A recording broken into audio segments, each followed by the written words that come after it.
So just in case, to make sure you're in the right place, right, we're focusing, this is on innovation, okay? So we're looking at, this is the innovation and research launch pad for today. We're a very right-leaning group here, so everyone's sitting close to the door. I hope that's not an excuse that you're going to run out as quickly as possible.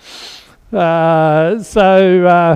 my name's Sean DeCleed. I've been involved with the Africa Food Systems Forum, AGRF, literally since day one, when I was heavily involved with bringing it to Ghana with the then Kofi Annan, and so it's always very exciting, and Tanzania has been central to it right from the beginning. So very excited. They actually ended up, small side story, Tanzania ended up hosting the Prime Minister presidential dinner because the president in Ghana was sick on the very first AGRF in Ghana. So that's how involved Tanzania have been when the president was sick and asked the then Prime Minister of Tanzania if he would step in and host the gala at the presidential palace in Ghana. So, welcome everyone. You won't hear a lot from me. I have worn many different hats over my time. Senior role in the private sector. I was with AGRA for a couple of years when Agnes first joined. I've just stepped down in a role as on the executive committee of the World Economic Forum, and so that's me in a nutshell. We're going to have two panels, so very dynamic conversation. I've briefed all the panelists that we're not going to stand up and talk a series of one-on-one speeches, but we're going to try and, as much as possible, have a conversation. And so really try and unpack this issue that is innovation. I think just from my side, just to kick it off on the innovation front, getting innovation and then the research agenda that underpins innovation and really moving in Africa is going to be absolutely critical. A lot of the work has been done on the what have we got to do? A few years ago, no one was even talking about food systems. Lawrence and I were just talking about that, and then now you have this event actually now being called the Africa Food Systems Forum. Growing, I lived in Malawi for 7 years. It was absolutely clear that growing the crop wasn't the problem. It was getting access to innovation that would allow that to do that in a smart and efficient way. The big change that's gone on from then is we're now looking at this in a complete holistic way, and so how do you then bring on board the environmental agenda, the nature agenda, the nutrition component, and so it's wonderful having the panelists that we've got today because they really do look at that integrated innovation agenda. But I say that, and so at the moment, less than 4%, if I take the total gross productivity value of agriculture in Africa, less than 4% goes into innovation. And in some areas, that's less than 1%. So it's tiny.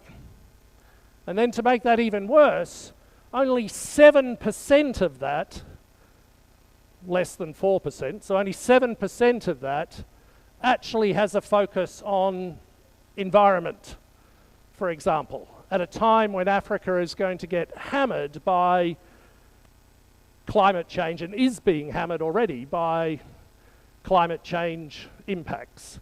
And so being able to use and build resilient innovation in a way that allows the continent to be much more able to adapt to a lot of those changes, to be able to get the most out of the agriculture systems is going to be absolutely critical. But to do that in a way that also maximizes nutritional value and nature benefits is going to be key. And so unless there's a major investment into innovation, this is not going to happen. And today, one of the things that we'll look at is then what are some of the barriers to making that happen? how do we really take this to scale? What's missing? What do we need to change? So you're going to hear from me a bit over the next hour and a half, so I will stop there. Very conscious I have a loud Australian, New Zealand accent, if you're wondering where it's from. But maybe Lawrence. Maybe if I come to Lawrence. So I'll just introduce the panel. I mean, Lawrence Haddad, who heads up GAIN, which is probably one of the most dynamic organizations working in this space globally, not just in Africa, but has also been the World Food Prize laureate, and but most importantly for me has been a personal friend on this journey around how do you really make food systems come to life in a very practical way. So, and then we have Frank Bracken. Frank and I, actually it's fun being in Tanzania. Frank chaired the establishment of the setting up of SAGCOT, the Southern Agricultural Growth Corridor of Tanzania. When he was with the private sector, I was the vice chair when I was with Yara. So we learned a lot at that time, which has now been changed to the sustainability, according to the Prime Minister yesterday, the Sustainability Agricultural Growth Corridors of Tanzania, and they're looking at doing that. But Frank is also on the board of AGRA. And then Carolyn Homans, I always have to get the G right in Dutch, who's with the FarmFit the FarmFit digital resource platform, the FarmFit initiative. But what I liked is when I asked her why is she passionate about this, she said that she actually spent 10 years in Zambia working on these issues and is absolutely passionate about sort of smallholder farmer finance.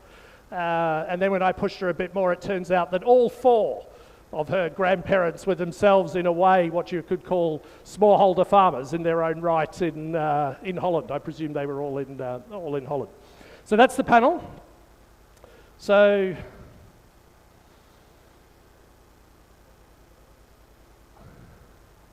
I mean, Lawrence, obviously, I mean, GAIN, WHO, the FAO, you've just brought out this new report, the Initiative for Climate and Nutrition.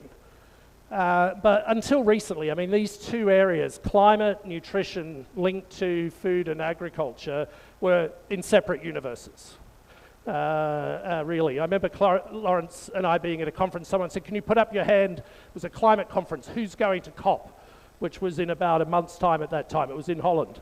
And literally several hundred people, 3 people put up their hand at a nutrition conference. So I did the same thing the next week in the environment conference, same thing. So, I mean, just take us through. I mean, what are some of the key findings? But also, given a lot of those nutrition pledges have no commitment to environment and vice versa, a lot of the environment, how do we use that innovation piece to unblock this? Thank you, Sean. Can you hear me okay? Yeah. Thanks, Sean. And I just wanted to call out your leadership on food systems. You've done a really remarkable job in socializing the idea, promoting it, but socializing it. It's very important. What is it? How is it different from ag transformation? It's very different. And so I don't think we'd be here without you. So thank you for that. This report is not actually out yet. Number one, it's coming out, I think, next month. That's CFS. Okay. Secondly, I'm up here pretending like I've done something on this report, but actually Catherine Locke, my colleague at GAIN, has been the lead author, so thank you, Catherine. Correct me if I say anything wrong, and all the difficult questions will go to her. But the premise of this report is that, one further prefacing comment, when we were in the UN Food System Summit, I was one of the action track leads for hunger and malnutrition. And we worked closely with 4 other action track leads. And I was kind of blown away by how similar some of the issues they were dealing with were, and how I'd never really talked to them about the issues that I was dealing with in the hunger and malnutrition track. And whenever you have 3 or 4 parallel worlds that are separated by actually very thin curtains that can easily be drawn back, to me, that is fertile ground for innovation. So this report was launched, well, this initiative was launched at COP27. The premise of the initiative is that climate people are missing opportunities for climate action by not focusing on food and nutrition enough, and nutrition stakeholders are missing opportunities to advance nutrition by not engaging with climate folks enough. So this report basically says, why is that the case? Why are these two ships passing each other in the night and seemingly never talking to each other? Well, it's really because of the way the infrastructure around decision-making is set up. What do I mean by that? So we tracked 20 indicators of decision-making structures around policy, plans, finance, and research and evidence and data. And here are some of the highlights. So there's bad news and good news. The bad news is that climate really doesn't pay much attention to food and nutrition at the moment. This is not a big surprise because there's a big initiative at COP28 to try to rectify this, being led by the government of UAE. But some of the numbers are kind of startling. So we went through all the NDCs and the NAPs, nationally defined contributions, and then national adaptation plans. 60% of NDCs and 21% of NAPs make no connection between nutrition and food and climate. Right? That's pretty astonishing. Only 2% of NDCs and 16% of NAPs have concrete plans to take action that would advance nutrition outcomes. Maybe this isn't so surprising to you. I was a bit surprised. On the finance side, still for climate doesn't pay enough attention to nutrition. On the finance side, only 3% of GCF grants in 2021 and 2022 went to nutrition improvement. Only 2% of OECD DAC financing for climate had anything to do with nutrition. And of the so that's public sector finance. On the private sector, of the 350 companies that the World Benchmark Alliance tracks, only 10% of them had even moderate performance on sustainability and on nutrition. Only 10% of them. And that's a really low bar, actually, we set. On the nutrition side, it's a little bit better. Nutrition pays some attention to climate, but it's highly variable. I'll finish in a second, Sean. 44% of national nutrition plans have actually well-developed plans to advance climate action. But only 11% of food-based dietary guidelines recommend climate-friendly foods. So 11% of food-based dietary guidelines have something to say about climate, which is actually extraordinary. They're not nutrition dietary guidelines, they're food-based dietary guidelines. And then only about, 3% or 4% of the 400 plus global commitments on nutrition even mention the word climate. Now, the good news is that there's lots of scope for further integration, obviously. And the other piece of good news actually is that Africa leads the way in this integration. And I think that's because such a big percentage of African GDP is from the food sector, and such a big percentage of household expenditure in Africa is on food. And Sean, I've got some ideas about how to integrate those two worlds, but maybe the second round? Mm-hmm. Yep. Yep. No, let me come back to it. So you've laid it out nicely, which is just how critical and how that it is to bring these two worlds together, but in a sense, also how disconnected they still are. So, actually, I'm going to jump the order around in a way, if that's okay. Caroline, I'm going to come to you next, because in a way, what you're trying to do with the sort of FarmFit insights, and when I was reading the report and doing my homework for this event, actually builds into that, and because it starts to get to the how, which Lawrence will come back to as well. And then actually I'd like to ask Frank some of the tough questions around what's blocking this.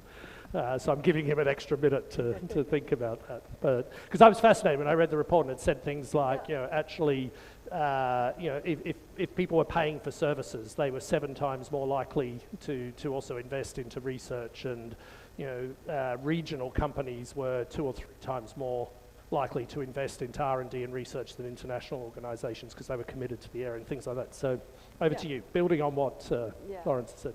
Maybe just for the audience also a bit of background. We just launched the FarmFit Insights Hub. You found those cards on your chair.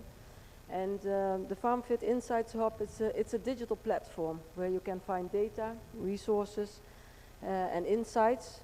And it's a result of an approach that was developed by my colleagues 8 years ago. They are here in the audience, some also on that side. And I'm really proud of the work that they have done, and happy to sit here to tell a bit more. But what we've done is that we developed an approach, and we started collecting data from over 100 business models on how and where to invest in smallholder inclusive business models. Each of those analyses has generated a lot of insights for companies to make decisions on how they can work with these farmers. And the launch of this Insights Hub I find exciting because it feeds into decision making at another level. It feeds into the decision making for support organizations, donors, investors, and also for governments on how they can help, what works, what doesn't work, so that we can get data-informed decision making. And yeah, we're not yet there. I think we are really keen to expand our data set further, to come to more context-specific and country-specific insights. But we already see a lot of interesting insights, and well, the hub has insights for all the different audiences. Let me start with the start of it all, and for me, you might not be surprised, but that's the smallholder farmer. So if you look at the smallholder farmer, and we have heard it a lot, and we will hear it more during this week, they are not earning a lot of money. Their income is low, and that basically limits their capacity to invest, and it limits their capacity to professionalize. It has an impact on the nutrition. It has impact on feeding the world in future. We need to get farmers to professionalize to meet the demand for food. And if you are a company, what that means, if there's no investment case of that farmer, for that farmer, he's not investing, and you as a company are struggling. Because how do you get your supply? Or how do you get your inputs, financial services, mechanization services? How can you help them to professionalize in a way that also your business model is working? And I would say professionalize, but also de-risk in a way, particularly how do you de-risk hundreds of thousands of smallholder farmers? Yeah. A lot of that is going to be just making sure you've got the right data. Yes, exactly. Yeah, that's really crucial. Yeah. And then what we are doing with the Insights Hub, if you want to know like how much, what is a good benchmark for an investment per farmer, you will find that on the Insights Hub. There's a distinction. Are you a local off-taker, global off-taker? Makes a difference whether you're in a food crop or a cash crop. But we also present really cool insights on what works. So, for instance, farm management information system. Should you implement that or not? If you're in a high-risk sector like horticulture, it pays off much more to invest in that than in others. So we also really try to give very practical insights that can lead to action, right? We talk about decision making, yes, that's really key, but we also want to see action so that change is achieved. And this will also help support organizations. Are you really putting your money in the right place? Are you really you're telling this company maybe, use this agent model, but it might work in Ghana, it might work in Uganda, but maybe it's not that suited for the crop or the context that you're working in if you're based in Ethiopia. So we are not only telling you like, these are some nice best practices. No, we also highlight the risks, and we also tell you in which circumstances you might want to think twice whether you really want to do it. And when you're already doing it, also give some practical advice on how to do it well. And you can check that. And I think that's very useful. And not only for companies, but also for support organizations and for donors. And that's donors and investors. Do you really know how to get most bang for your buck? Where do you invest? Are you investing it wisely? Is it really a smart place to put it or not? And we think, I'm convinced, that if there's an investment case for a farmer, if there's an investment case for the business, then you will get these investors on board. I'm just going to jump back to Lawrence for 1 second, because this data piece, for me, is becoming critical. I mean, particularly in Africa, it's not just one country. As you said, it's not just what works in East Africa is not necessarily going to work in West Africa, but I remember during the Food Systems Summit, you, again, were instrumental in driving what was called the Food Systems Dashboard. But just because partly the problem we were talking about earlier is a lot of the decisions that are being made are outcome-based decisions around this. But actually governments, banks, investors, need the knowledge now about what is the state of practice to make smart, informed decisions, particularly if you're going to add complexity by taking a food systems lens. I mean, the Food Systems Dashboard, has that been, for me it was revolutionary, the fact that it even came about. Thanks, Sean. I mean, it's you can find it. This is a plug, I guess. foodsystemdashboard.org. It's simple. It's got 200 indicators for 193 countries. What's, I think, even more exciting is we're developing with the relevant ministries in 8 countries, subnational food system dashboards in big countries, Nigeria, Ethiopia, India, Indonesia.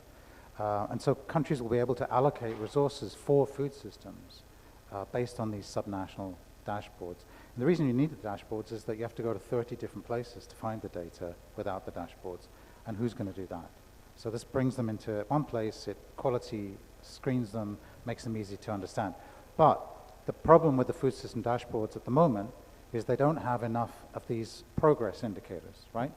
We don't want to wait 5 years to find out that a food system transformation hasn't worked because it hasn't improved nutrition. And we tend to get data on nutrition and hunger very infrequently. What we really want is progress, action indicators. And here's an example of one. And ICANN will help fill that gap.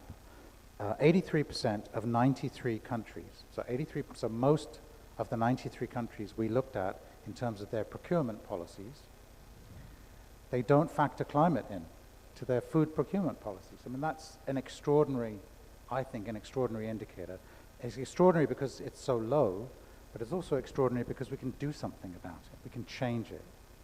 So these kind of indicators are even more critical and more outcome-oriented indicators. And if you don't have that macro piece, then it's very hard. Then you've really got to go the extra mile to develop the very practical sort of piece that you're talking about with the farm insights, farm-fed insights. Yeah, and for me it is also, I heard someone talking in another panel, like these government data are important because they give you the big picture. And they steer you in the right direction. But it's not always 100% correct. It has to get down to the ground. And it misses the ground level data. So I think they are really very complementary, but it's also really important to have this ground level data. And just to feedback on this point on progress, that's also the nice thing. We are doing also analysis over different points in time, that we are now at that stage, finalizing our first one. So that will also be really interesting because this enables us to actually measure also progress. And yeah, for me it's really important when you talk about a holistic approach in decision making. For me the holistic also involves the different levels in the value chain. And we often say at the bottom of the value chain, the farmers, but for me it's the start of the value chain, because if it doesn't work for them, no matter what policy you have, the investment case will not be there. Okay, so I mean what we've heard today so far is that we need investment into sustainability outcomes, into, I would say, equity outcomes, and not just productivity and, sort of crop growth outcomes, that we need, that we need these sort of data to unlock this, to really be able to make smarter policy or ground level applications in terms of investment. People are not going to invest into difficult areas if they don't have the accurate data.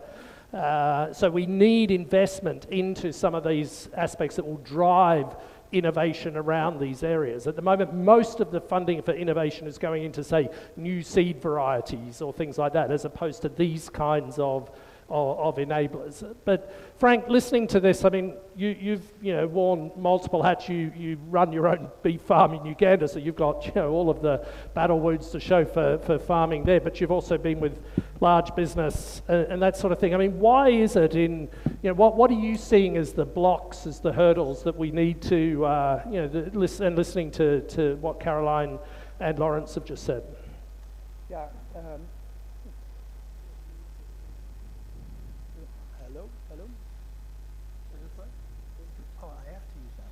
I have to use this one. There you go. Okay, yeah. good. Cooperation in action. Yeah, thank you, Sean. Sean, as you said, I've been involved in this debate since 2009, I think.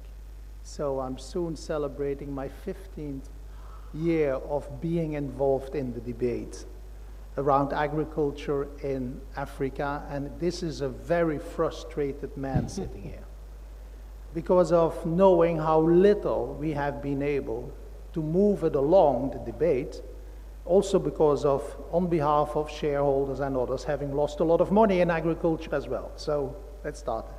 But I'm also a very hopeful person, and that's also because every time I come here, I get new insights. So I don't think that I have to explain to anybody here in the audience the importance of innovation. I mean, I did ChatGPT and I asked, innovation and technology can have a profound effect on improving productivity for smallholders, and I got a whole list. So if you want to know, go to ChatGPT and you get the whole list. Precision agriculture, farm management, mechanization, improved seeds and crop varieties, etc., etc. You get it all. So I'm not going to bore you with that. The question is like... Otherwise we could just go home and exactly, chat GPT. Exactly.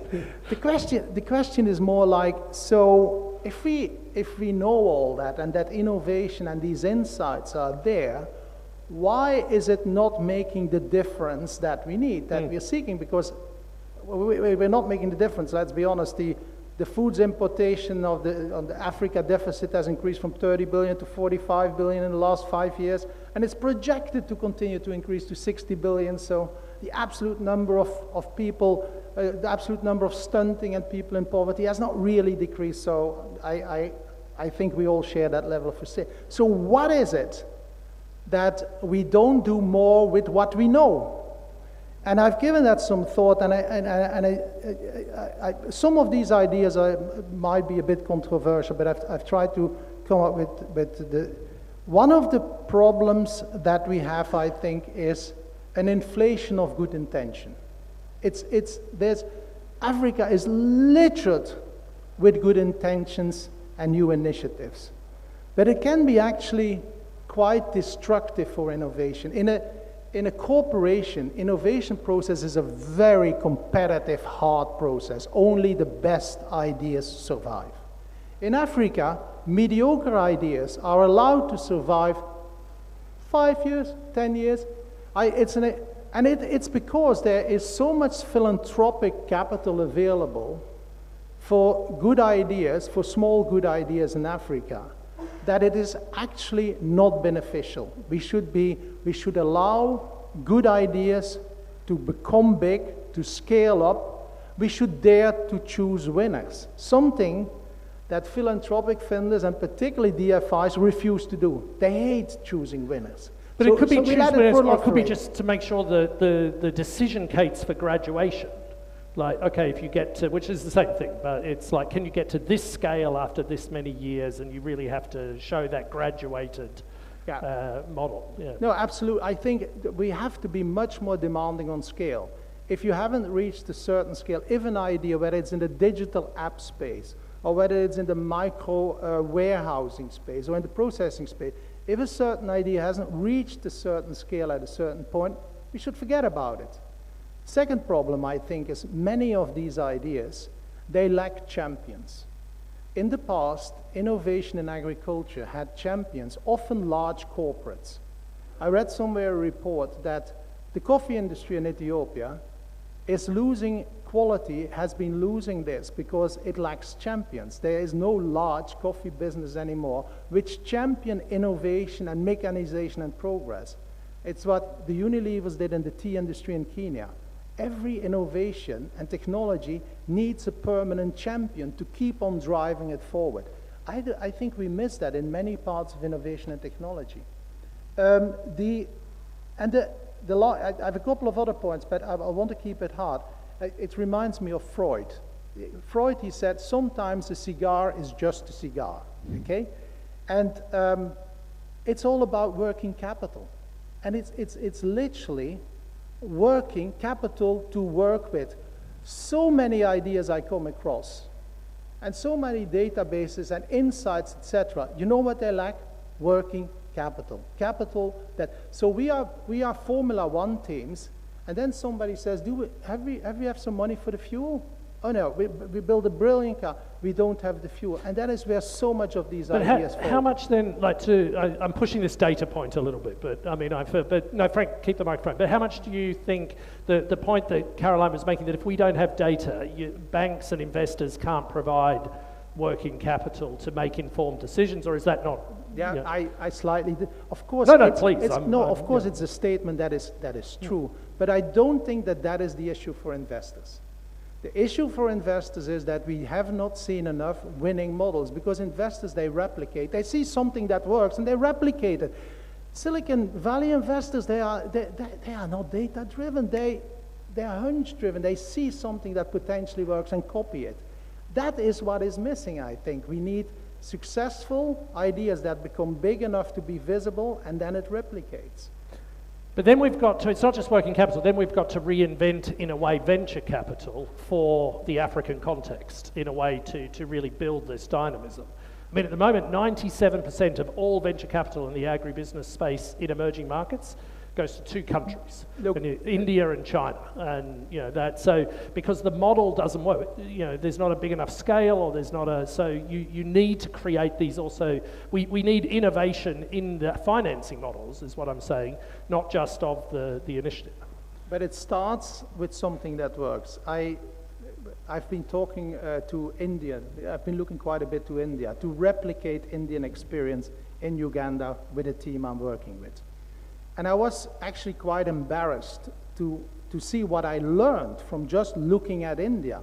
And I've been coming to these forums for many years.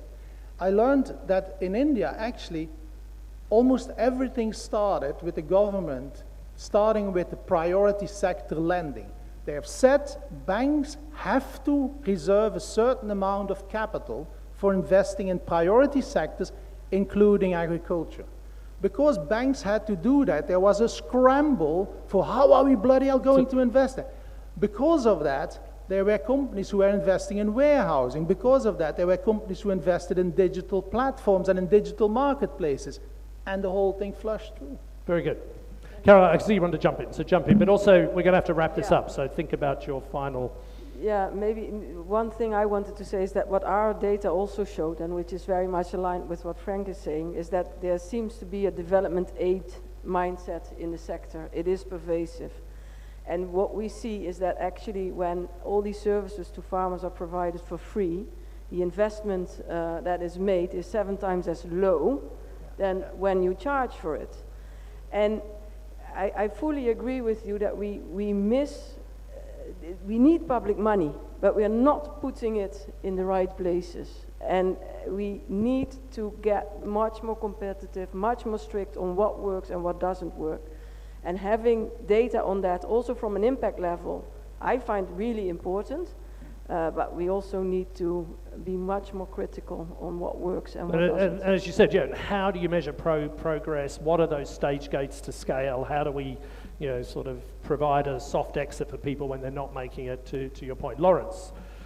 Well, I mean, great conversation, great comments. I wanted to give you an example of how I think, because one of your logical questions, Sean, to me would be, okay, so how do we get integration? You've said, Lawrence, integration is terrible between these two worlds, but because they are fairly proximate, that's a stimulus to innovation. How do we get them more integrated? So one example is working with the Green Climate Fund. About 3% of their lending, 3% of their grants are not focusing on, only 3% are focusing on nutrition, right? So I think of the Green Climate Fund as a de-risker of de-riskers. So they can give grants to governments. All the things we want governments to change are actually costly at the margin. They cost money. I gave you that example of 83% of the procurement policies are focusing on climate. 83% of the procurement policies are not focusing on climate, right? So to get that to happen, so to get food procurement to also focus on not just hunger and not just nutrition, but also the climate consequences of those choices, requires resources. Green Climate Fund could easily give grants to governments to help them do that.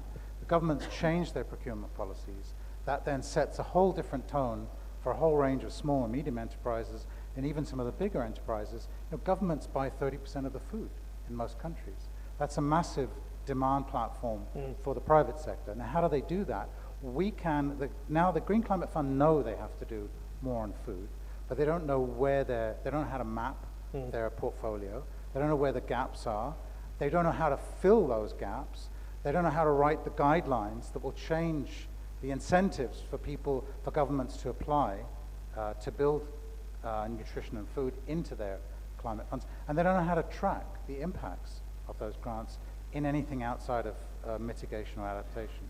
So I think there's a clear pathway to make integration happen, but it's going to require effort and a bit of resources at the margins. And I agree with you, development aid is not the problem per se, it's the way we think about and use development aid to fill gaps when it should be to be catalyzing other much larger resource streams. Brilliant. So I'm going to slightly shift your last point. Have a think, 30 seconds for each of your last thing, but is actually building country-based innovation ecosystems, which draw on the best of this. I only say this because Rwanda, you struck me when you said it, Rwanda want to build an innovation hub that draws the best of innovation ecosystems. They're talking with the Berlin Food Campus to set that up in Rwanda. But interestingly, Lawrence, when I went there to help them put this together a month ago, and they said, Sean, can you go and talk to the Green Fund, the Rwanda Green Fund, because that is going to underpin a lot of what we're doing in agriculture. So I found that fascinating, that's exactly where Rwanda was seeing the pathway forward, the link between the Green Fund and the Ministry of Agriculture as a pathway forward. 30 seconds, one thing to keep for people to bear in mind as we leave today. Talk to people you don't normally talk to. That's the surest way to innovate. Innovative mindset.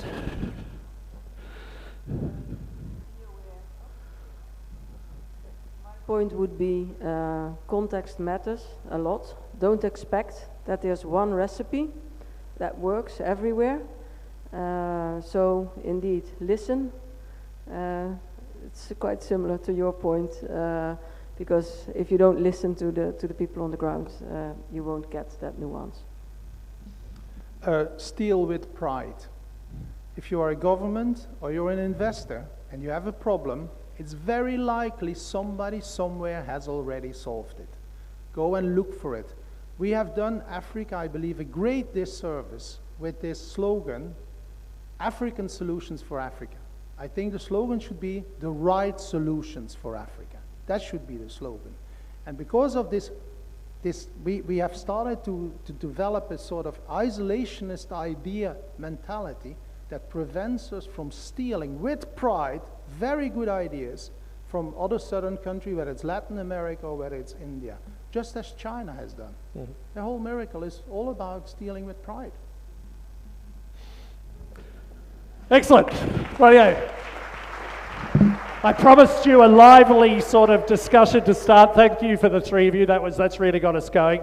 We're going to get some of the sort of experts up here in their sort of specific areas now to sort of talk about some of this. So if I can invite the second half of the panel up now, Jean-Claude Rubiogo, Lauren Phillips, Agi Conde, and Ed Mbaya.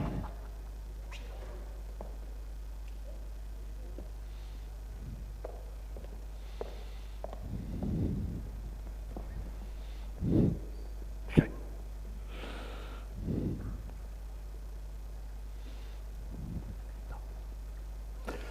Great, so no pressure on you guys, you know, active, dynamic sort of first session. I'll keep you going on this one. So I'm glad, so the audience is filled up, so no one snuck out from the far right, so you proved me wrong, this crowd, so I have to apologize for my jokes earlier on that you were all leaving. That's why you were sitting there. Well done. Okay, so great sort of follow-up to that second panel, really set, that first panel, really set the scene. You know, up here we have Jean-Claude Rubiogo, who's the director of PABRA, which is the Pan-Africa Bean and Research Association of CIAT, I love the way that you're also bringing innovation and corridors together. As someone who you heard passionate about what Tanzania's been doing around corridors. Lauren Phillips, Deputy Director of Inclusive Rural Transformation and Gender Equality at the FAO. So, you know, absolutely, this inclusiveness piece, absolutely critical. Ed Mbaya, so, you know, 2 decades of experience in the seed sector, you know, brings a huge amount of sort of thought leadership into this space. I always love finding out a bit about people's bios. I had no idea you were a Tutu Fellow. I was very involved in the early stages of the Tutu Fellowship being set up, so sort of very, very nice to see you here. And then Agi Conde, who's with AGRA as the Vice President of Program Innovation and Delivery. So, you know, in terms of technical expertise, this is as strong as it gets, everyone. Okay, so, you know, just so once again, I mean, let's try and keep the feel free if you want to ask each other a question as well. I don't have to do all the work. I'm quite happy to sit back and let you do it. But let's, you know, let's really sort of build on this on this conversation. I think, like the earlier speakers, Lawrence sort of set the tone a bit in terms of the percentages, which are really striking in terms of just how under-resourced and how siloed often this sort of agenda is around innovation. And so, Jean-Claude, if I came to you first, and I mean, you've introduced this idea, and you know, pushing it of commodity corridors, and I love the concept of that. If you take, I've been looking at the Sustainable Soy Initiative here, but looking at the whole idea of a commodity around soy going all the way through to livestock production and everything that involves, but also thinking through. So you're in the right country in a way here, where the vision of SAGCOT is to now move to commodity corridors in a way. But I mean, you know, just unpack from your side, you know, where you think the innovation and R&D piece is going to come that's going to unlock that. Thank you, Sean. Yeah, maybe just a small introduction. The Pan-African Bean Research Alliance brings together, is an alliance, so it brings together researchers who generate the technology, but the technology which are demand-driven. So it brings together the farmer who need these technologies, the value chain actors, because farmers respond to the need of the smallholder. The farmers respond to the need of the traders. Definitely, if you don't put them together. We also need development partners, certainly, to make this one, like information and other required. We have, it's composed also by the researchers from the CGR, the Alliance of Biodiversity International, and CIAT, plus the national research institutions, because the ownership at the country is very important. They are the ones championing. Somebody talked about championing. So all these together work together to look at the food systems, which is particularly based on beans. And that's what we do across 31 countries. So there are several members here. So what brought us to think about the corridor and how does it come in? So we have done testing around. If you look at the corridor, they say the corridor or any other commodity corridor, it starts from which is the production hubs. What do you produce there? It has to respond to the consumption hub. So you need to know, what do I sell to the consumption? But between the consumption and the production, there must be a distribution, otherwise it stays where it was produced. So the corridor has the three components, which is the consumption hub, production hub, as well as the distribution hub. So, and then if you look at that one, along that line, though it's not linear as it is, there are several bottlenecks. So sometimes you may think you have a good variety, but that good variety may not be, it's good for climate, it's good climate resilient variety, but it probably is not good for the consumer. It takes time to cook, probably is not palatable, it loses the color, and the consumer does not want it. So you need to engage the end user, the consumer, and the trader in order to develop the best variety. So that's how the linkage comes in, and then that allows us now to create more impact, to make sure that there are multiple benefits along the value chain, along that chain. It's not just the variety, it's a lot of job creation, employment opportunity, multiple benefit in terms of nutrition, because if the variety is good, for the consumption is good. But in that process, then you create enterprise, rural enterprise development, because beans is such important crop in this region, particularly Tanzania, which is the leading producer of beans. So you create a vibrant value chain, but also which is to look at the sustainability of the whole thing, rather than as my friend was talking about. So this one, there's enterprise. We remember that the farmer is the most important element, key in order to survive for their business. So the corridor brings all these elements together under a multi-stakeholder platform, which has to be also efficient. Smallholder linked to the trader linked to the seed producer linked to the research, and the whole continuum works as the whole unit, but is coordinated, and then to deliver the right product. That's what the corridor is all about. And that came in because of, we had the bottlenecks of getting these varieties, getting the technology, and a wider adoption. So, but this one, we have seen there's a lot of change, which probably I'd be referring to as we move forward. Yeah, no, very exciting, very exciting. This whole vision of integrated corridors and how do you take innovation across the whole commodity landscape so it all interlinks? Because there's no point having the best seed technology available if you haven't worked through all of the innovation that will then unlock the demand side for whatever that crop is. I'm going to jump around a bit, but you know, Ed, with corridors though, and just thinking about that whole idea of integrated value chains. I mean, climate change, and then I'm going to come to the sort of equitable nature of that. Climate change just adds a whole other layer of complexity, because if it was just doing commodity value chains in a traditional way, that would be one level of innovation. But you know, adding in the pace and the scale of the change that we're starting to see in agricultural systems is going to require a whole next step in terms of innovation thinking and the R&D behind that. But just building, you know, on this idea of an integrated approach, but taking that sort of wider view. I don't know if this microphone is on, or there's another one here, sorry. Hello, can you hear me? Yeah, that's actually, let me open with a quote. There's a quote by a famous person that says, the power of population growth is indefinitely greater than the power of the earth to sustain itself. Like what you're saying, there's climate change, there's all these things happening. This quote sounds like something very recent, like Greta Thunberg could say this. It's actually from the Reverend Thomas Malthus. He said this in 1798. The population then was just about to hit 1 billion. Here we are with 8 billion people. We've always felt this Malthusian crisis is just about to happen, right?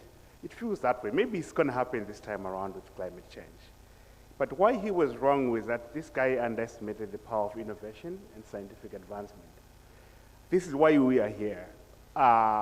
over the last, I was getting worried. I thought you were going to give a whole Malthusian view. No, I'm tempted to give a lecture on Malthusian economics, but you get the point, right? We've always felt that, we are just at the brink of the precipice of, humanity. He thought 1 billion was a big number. We're at 8 billion now.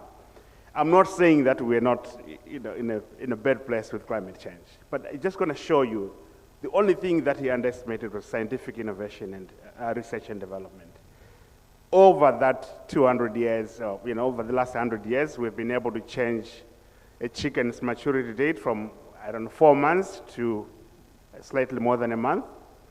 Average cereal yields from 1960 to where we are today have gone from 1 ton a hectare average to about 4 tons per hectare. All this is thanks to very consistent scientific innovation. I talked once to a broiler breeder in UK who said, every year they shave a few hours off the lifespan of a broiler. And thanks to that, over time, we get all this innovation. So yes, indeed, these things should scare us, climate change. But scientific innovation, the reason we're creating these kind of hubs is that we need a space where science can continue to advance. We now live in an age where we have an avalanche of information, right? There's so much information out there, anybody can generate information. The role of these kind of scientific hubs and innovation is almost like the old school library. Anybody out there can come up with a conspiracy, but when I say go and find me a reliable source from a peer-reviewed source, you realize that's where you separate the noise from the science, right?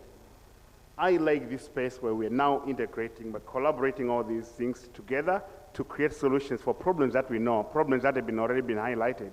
ChatGPT, like he said, already can highlight all these problems. But to get these solutions, we need this constant innovation that is bringing all these solutions together in a way that makes sense for us. Is there an example of where that's happening? Well, I'm glad you asked. I happen to have spent a lot of my research work on the seed sector. And I just believe that this is the most perfect marriage of science and nature. I carry a seed with me most times. He likes bean seed. Here's a little seed. Huh? This is more impressive to me than ChatGPT. Can you believe within here, you can photocopy a plant. You can breed nutrition, high iron, nutrition, drought resistance, climate change adaptation. We can put it in something this small. And the beauty is farmers don't need to know how this was developed. They can put it in the soil, add water on it, and voila. That to me is an example of ingenious of science and technology, a marriage of nature and breeding. I'm not a breeder myself, but I'm so impressed by what we can do, and it can be packaged in a way that it can get immediately to smallholder farmers. They don't need to know about DNA, they don't need to know about molecular breeding, but they can find the benefits when the kids get better nutrition.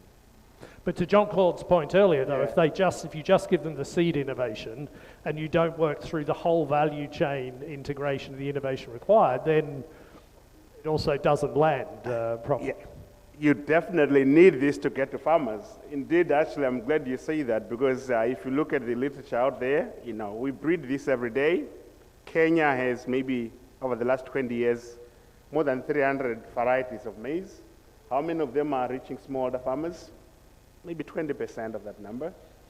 So it shows you that there is a gap between the research and innovation and getting these technologies to where it actually is needed. Because it's actually useless if it doesn't get to the hands of smallholder farmers.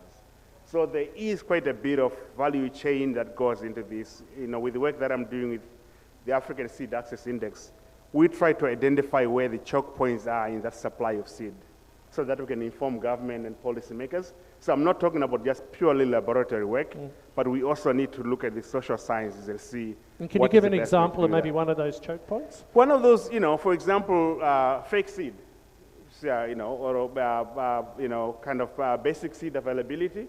You breed this as a breeder, but if the seed company doesn't have a source of good quality foundation seed to replicate it, they're not going to get out there. So identifying what that choke point is, and by the way, it's going to be very different for every country and for every crop. So you really need to go into each of these countries and look at it and say, for bean seed in Rwanda, what is the challenge on why farmers can't get this technology out there? And that information needs to be done in a way that it creates evidence that informs policy for government, for private sector, and everybody. I'm going to stop you there. I'll come back to you. Yeah. But Lauren, I want to come to you just on that, because to me, so in a way I can see, in a way, climate change is a threat to some of this, but there is a huge amount of innovation that's been going on, as you said, around particularly seed technology, resilient seed, and it's going to be compelled that we have to do that.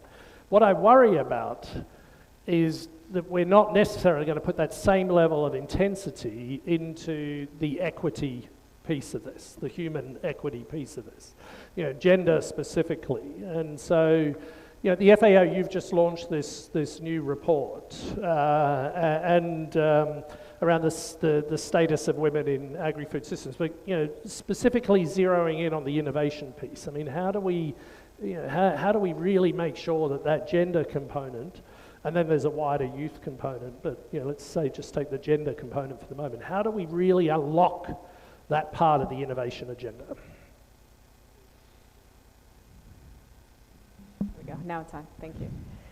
Yeah, I mean, I was listening to this conversation, very interesting, and I was noticing that there have been a lot of sessions over the past, even yesterday and today, on the science and the link between science and gender. So there was a very good session yesterday on breeding and gender. There was something on mechanization, actually today. There was something else on seeds, I think, and gender. But I would like to focus more on social science, so to pick up from what you said. Because a lot of the challenges around gender and inclusivity have to do with the way that people behave, and norms and laws and policies that disenable people from participating fully in systems, right?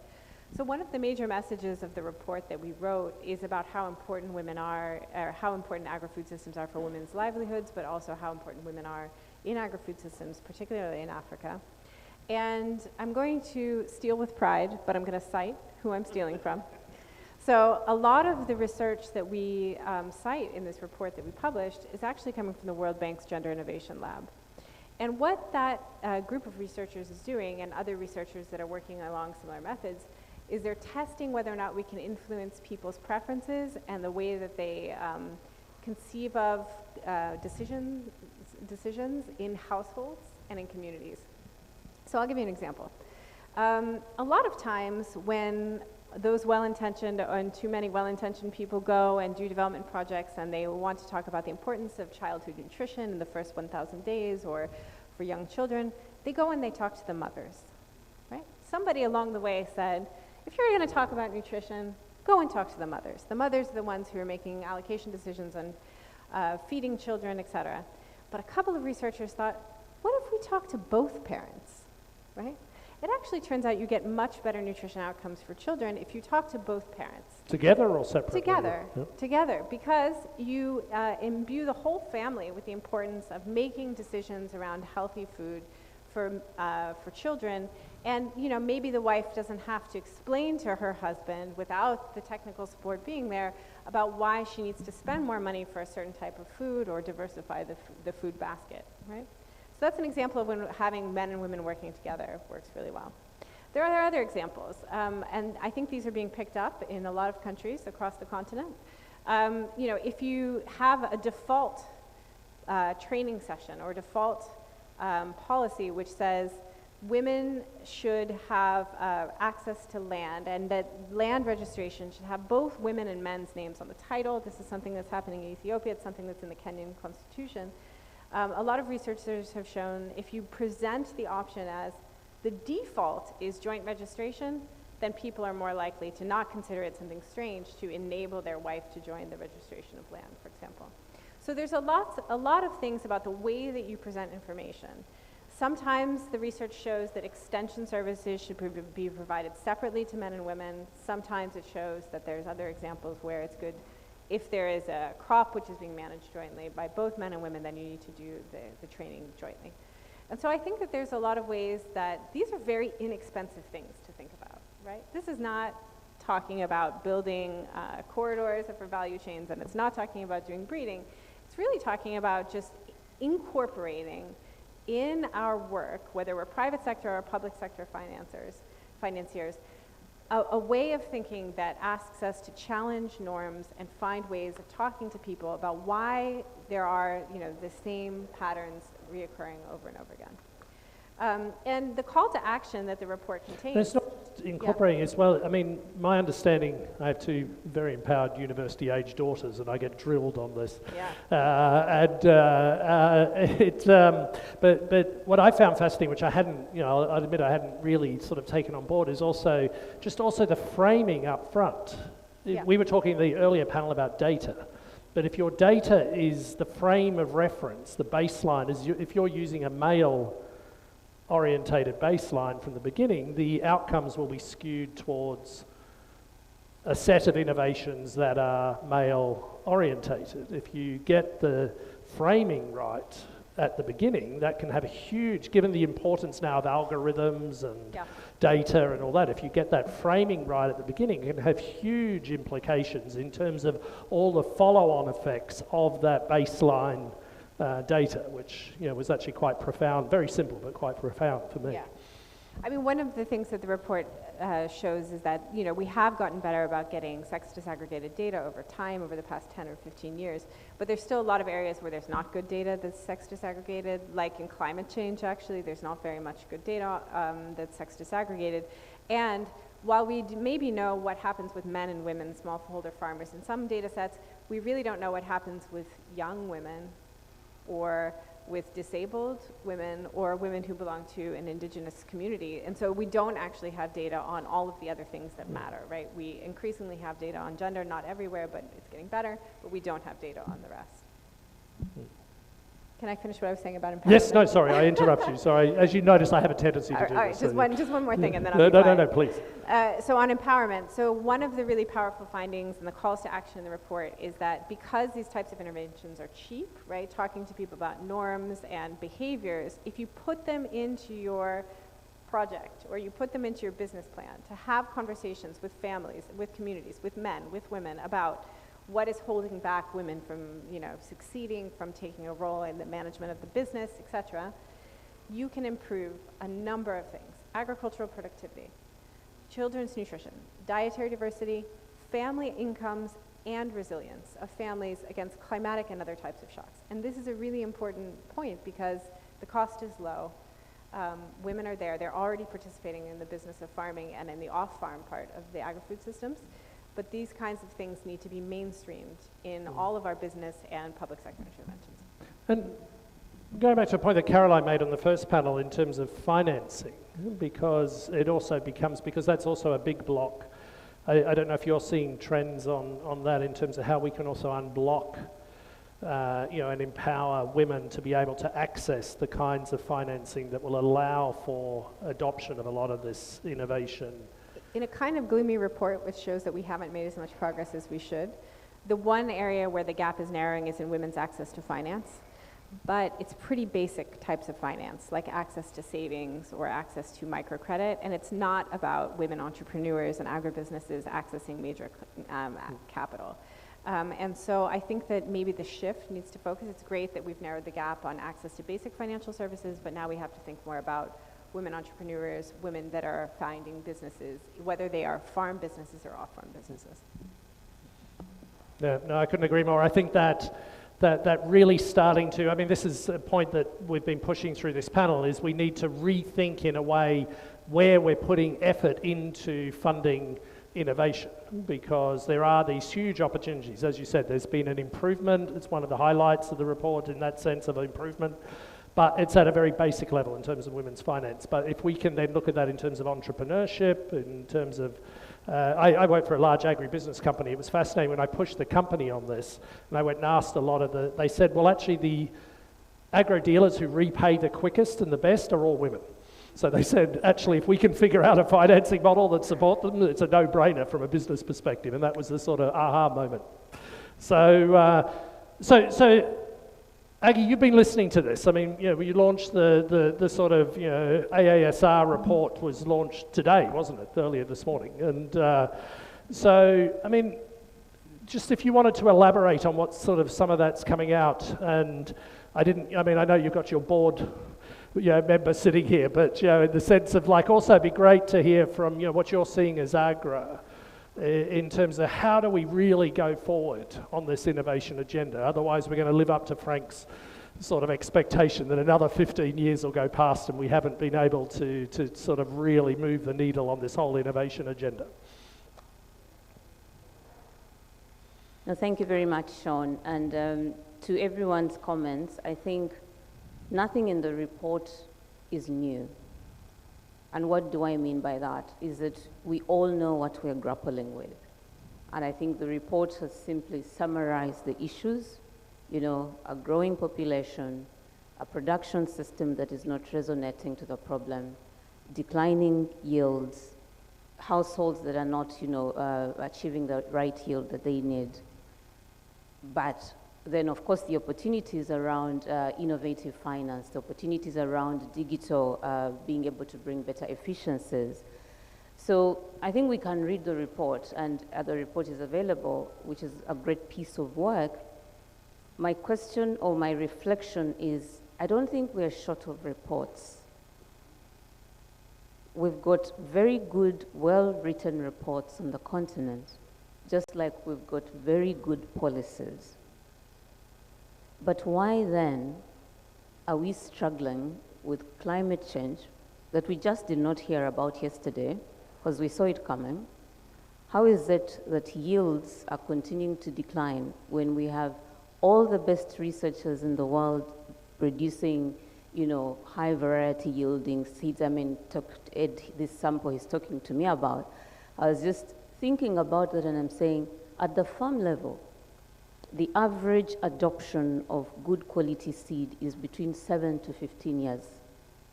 That is how long it takes for a farmer to adopt a new high variety yielding seed. Before you talk about how long it takes to actually produce that seed, in terms of the pipeline. And I reflect on the ChatGPT conversation. We all know ChatGPT was launched in November last year. Do we know how many people have used it to date? Why is that different?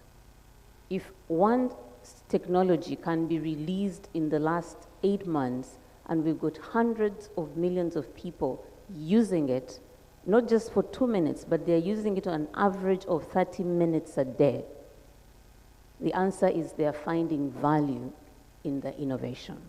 Mm-hmm. So my question is, what is the value of all of the innovations that we are putting out? So if I wear my former private sector hat, as a former CE, I was measured on not just profit, but effectiveness, or is it engagement of people, a value that I bring to shareholders, being shareholders, of course, all stakeholders. And if you don't do that bloody good job, you're in, you're out, you don't have a job. So my question to us development actors, how are we measured? Because we're always talking about the smallholder farmer as they, but we are the actors that should get that measured. So at the end of every year, what is in our report card? Are we measured on increase in income? Are we measured on more jobs being created? Are we measured on improved livelihoods? Because what we're really doing is continuously excluding people socially and economically. And it's not working. So again, I'm reminded by the quote, insanity is doing the same thing over and again and expecting a different result. So I really think that it's about time that all of us collectively asked ourselves, what have we learned? And I know I will speak about that from an agro perspective.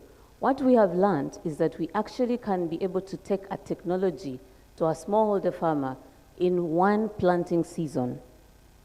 What we have learned is that teaching them the good agronomic practices can be done in one planting season. What we have learned is that we can convene actors. Look at how many people are at the AGRF. There is power to convene. So once we choose, we can all show up. But how is it that those results are not translating into improved GDP for the ag sector? And I want to go back to Frank's comment. I think we need to start asking ourselves how we can learn from other non-related industries. I worked in media, I worked in the textiles and apparel sector, I worked in the fast-moving consumer goods. You can achieve 10, 20, 30% market share in 1 year. But all your guns have got to be laser focused. So my question, and again my comment, because we've been looking at what are the things that are broken. We know all the things that are broken. Between the 1CG, between the scientists and the social and the IFADs of this world, we all know what is broken. And we all know that we've got to solve all the issues holistically to change the game. But we are all going at it individually and in silos.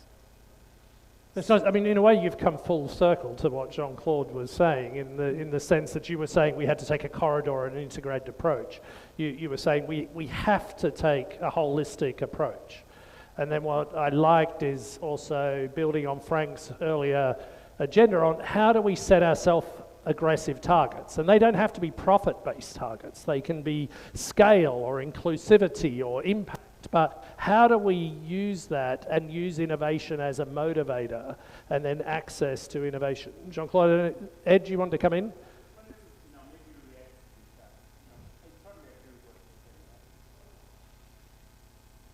But it's tempting to think of science as just the new things that are being developed. Even knowing that something is not working is science and innovation. The questions that we're asking here are part of science and innovation. They are not outside of the domain of science. So I do like and I believe in the passion that we've tried some things and sometimes they're not working, but there are some spots where sometimes some of these are working. But even to say that, I would love to have had maybe the theme of this AGR report actually say that what we're doing is not working, so we can move on to some other thing. So I'm just trying to redefine here what we define as science, research, and innovation, not just as newer chips, new breeding, but all these social sciences that we're talking about is included in this mass of what we're calling science. But I suppose this is what I'm hearing, is we have to rethink what we mean by innovation, right? Yes. Innovation is not traditional R&D. We need to innovate radically in the way that we do partnerships. If you're going to get this joined up approach, you're going to take corridor strategies, you're going to have a holistic. It's a radical innovation that is required in partnerships. I'll use a sort of negative and positive one around the FAO. It was quite funny. We were doing data for the UN Food System Summit. I chaired the innovation lead for the Food System Summit. The FAO had data over here. They did not talk to the World Bank, who did not talk to CGIAR, who did not talk. It took us 8 months of knocking heads together to come up with this data consortium approach. But you could really see, and so that's eventuated in Kenya, saying we want to adopt a one map data system. Can we have everything, maybe not literally on one map, but that idea of a joined up. But it's hard work. It wasn't because it took 8 months because no one wanted to do it. It took 8 months because everybody set up in their silos. So we need innovations in collaboration, but we also need innovations in social systems. We need innovations in policy. We need innovations in the way we finance and innovation in the way that we actually look at results. So I'll stop. Jean-Claude, you were going to come in. I just look at this way. Maybe just to give an example again of the beans, and I think it's positive to give us an image of what we can achieve across many crops. So probably using this demand-led of linking all these actors and looking on what people need, we're able to triple the productivity of beans in Ethiopia from 0.5 ton per hectare to 1 ton 0.8. The grain exporters, when we start working in Ethiopia intensively using this approach, there are only 2 of them. For now, there are more than 460 exporters of beans.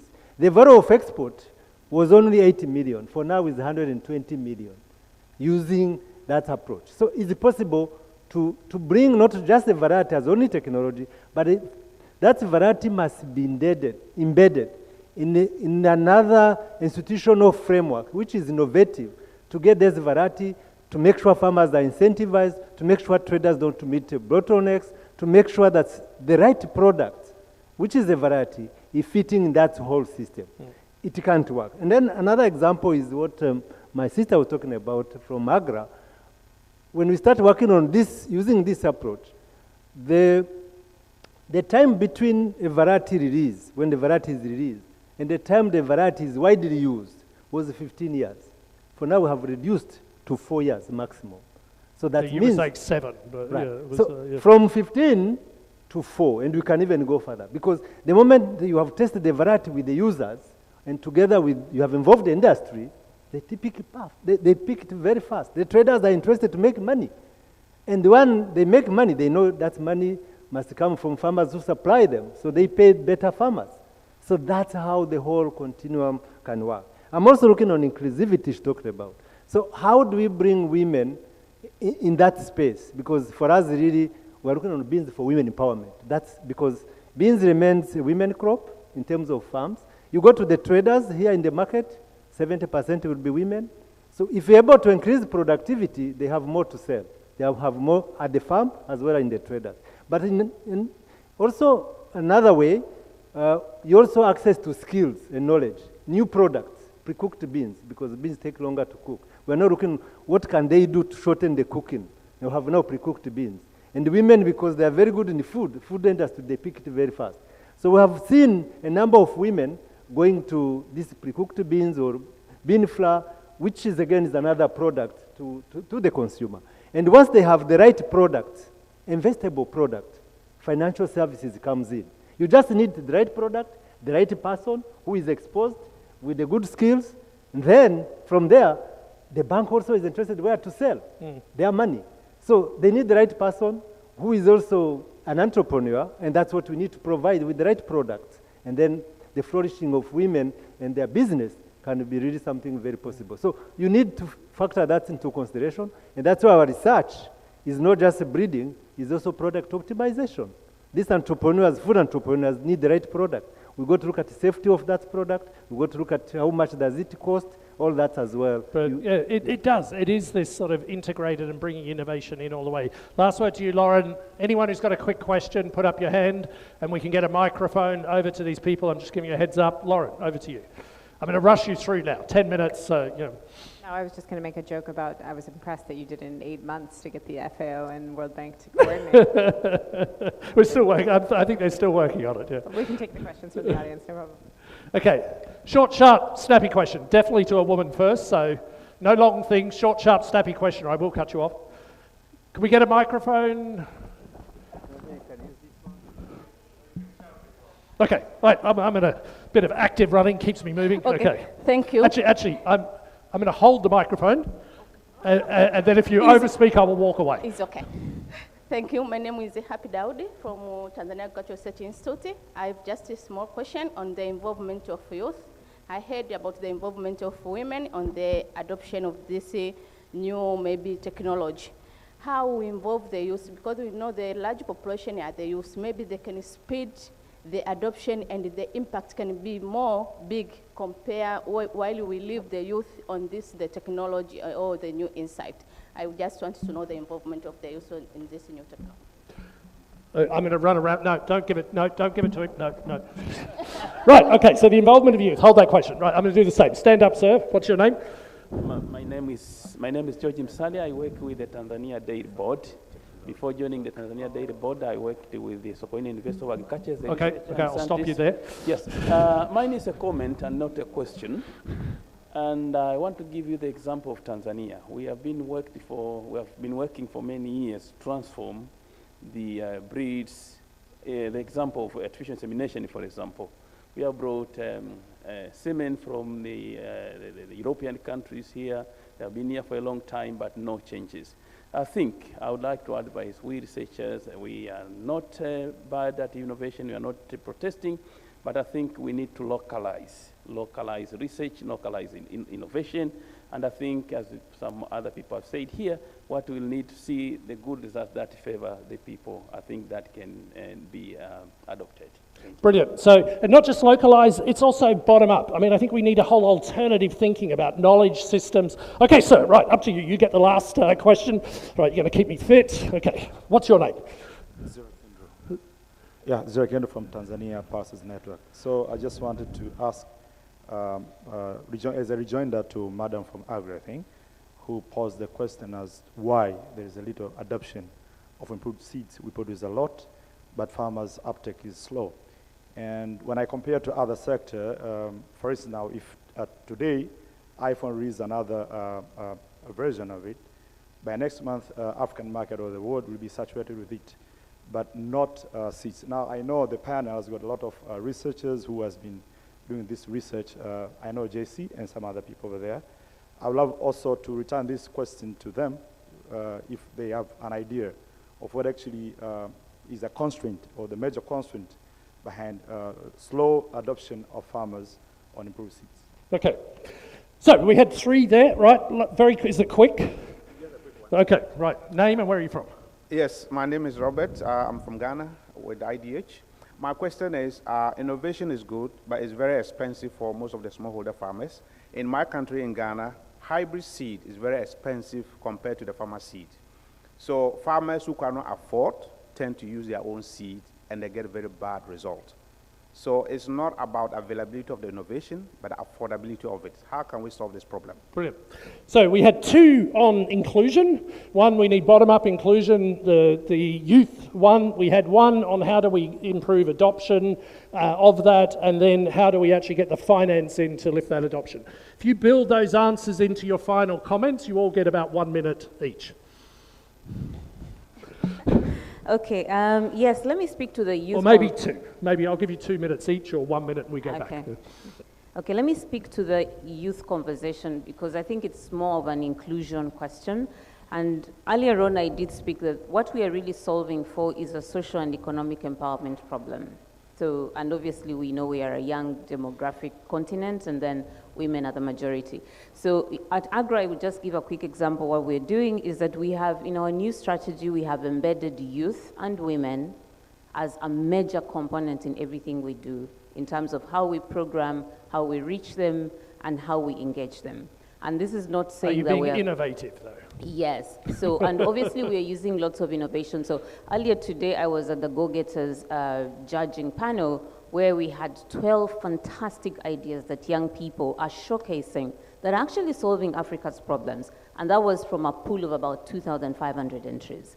That is just one piece. The other piece we're doing with women specifically around Value for Her and all of the initiatives we're doing with women are again being a bit more intentional because women, we know, need access to resources, they need access to land, they need access to capital, affordable capital. So some of the work we've been doing with all our other actors around, you know, like a PPP, having private capital, public capital, and philanthropic capital coming together is to try and really reduce the cost of capital so that it's affordable and accessible. So I think we are looking at all those pieces, but I think the point to say is we need to get out of the incubation lab, in my view, and I want to support my director's comments. We need to find high potential innovations and go behind those innovations to demonstrate that this can be possible.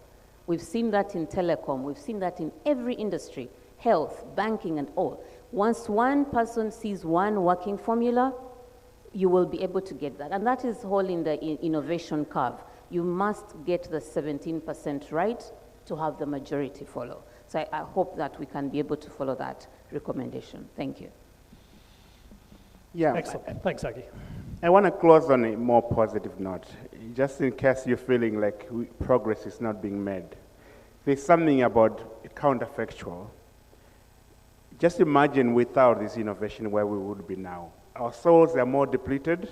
There's maize lethal necrosis disease a few years ago. Do you hear about it anymore? We don't measure those things where we have not seen positive progress. But without these innovations, we would be in a far worse off place than where we are now. So a large part of innovation, by the way, is almost like the COVID vaccine. It protects what we have, and against all this barrage of pests, diseases, soil degradation, climate change, we're doing quite something that, even if that line is not going up as fast, we should take pause and say, we are protecting what we have so far. Then on the issue of cell phones, I like that people compare, cell phone adoption and ChatGPT, but I also think that, if you look at anybody who's got a cell phone out there, they're likely to be adopting some of these new varieties as well. The people that we're dealing with here, mostly in Africa, are mostly poor people. Indeed, the question of cost and affordability is a critical thing, so we have to also look at those. That's where the power of this social science can unlock. What can we do to make sure that Miss Banda, who is in rural Malawi with, no husband, 4 children. What can she do to access those technologies in a way that can actually uplift her as well? So thank you very much. It's been engaging. And on that last point, I mean, it comes back to the point that Caroline was making earlier around the fact that if people are paying for a technology, even if it's a small amount, there's 7 times, I was bowled over by that figure, 7 times more likelihood of the company to invest into that research. And that's a win-win. And so it's also being really innovative on how you bring that cost differential down. Lauren. Yeah, I mean, maybe I'll just comment on the question of youth and the poor inclusivity. I mean, young people, half of them are women, so it's not like these are 2 separate groups, right? I mean, and there's a lot of things that we can learn by looking at the 2 groups together. I think that there's a lot of potential for green jobs for young people, whether they be young men or young women. I think a lot of the things that we're citing in the report are about reducing constraints for young women, like reducing the constraint of childcare. Actually, people don't think about it, but agri-food systems, women working in agri-food systems, working in the field, they need access to childcare as well.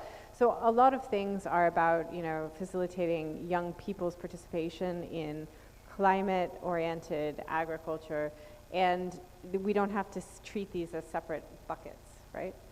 On poverty, I mean, while I definitely am very interested by the statistic that you mentioned about, you know, 7 times higher investment if people put in their own money, I do think that a positive trend is trying to create a floor so that everybody has a basic income and have social protection for the poorest, right? Because there is a group of people that do need extra support, income support, particularly in times of shocks and crises.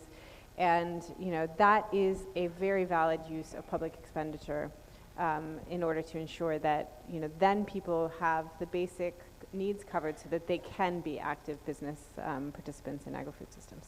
Thanks. No. Right, yes, maybe just to sum up what we have seen, after 40 years in bean research, I'm waiting for the second here. So you can imagine that I think there are 2 major things. One is the right product. The right product attracts investment, even for the smallholder. Get the right variety, which address their constraints, they are willing to invest. Sometimes we don't have the right product, and we want them to buy. That will not happen. So that's one, get the right product.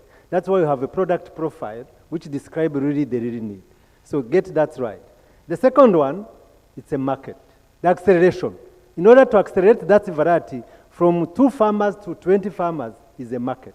That variety must be marketable. Once you have these 2, you have everything required for wider scale. And that's what the corridor, which I have here, addresses. So if you want a copy, you can get there. If you want an electronic copy, you can also give to you. So I'm thinking majority of you may be Christian. In the Bible, Matthew 6:33, they say, seek the kingdom of heaven, other things will come. But seek the market, everything will come. That's the most important. So the corridor can help you to address. The corridor can help you to address the market. Excellent. No, so I could use, I've got my Madonna headset, so I don't actually need the, I'm showing my age when I talk about Madonna. But, okay.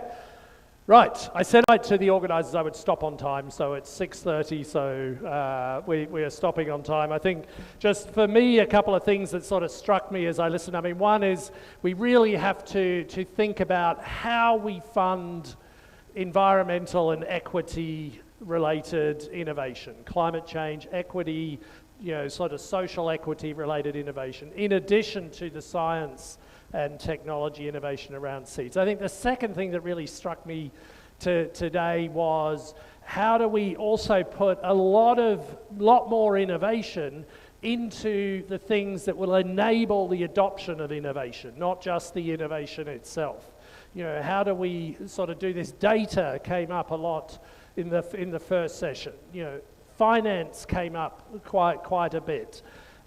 The types of inclusive partnership models that are needed to do this is going to require full integrated end-to-end. The market is best, okay, yeah, we can argue that one later, but no. Is, you know, that full integrated, I love this idea of sort of corridors and, you know, commodity, innovation around commodity corridors. And then how do we address these critical innovation gaps? How do we really get in and address these critical bottlenecks, critical innovation gaps in a way that allows us to really support the initiatives that can go to scale. And I do get a sense that, you know, we really, it's not about funding every innovation and supporting every nice idea. We really do have to start to, Frank, you used the word back winners, but I would say, you know, back impact at scale and what that is going to be. And we don't have time to muck around with this. We've got to be, you know, we do not need 100,000 new pilots. We need 100 initiatives that are very based in local orientated issues and that can be really taken to scale. So thank you for listening. Thank you to the panel. You did a great job given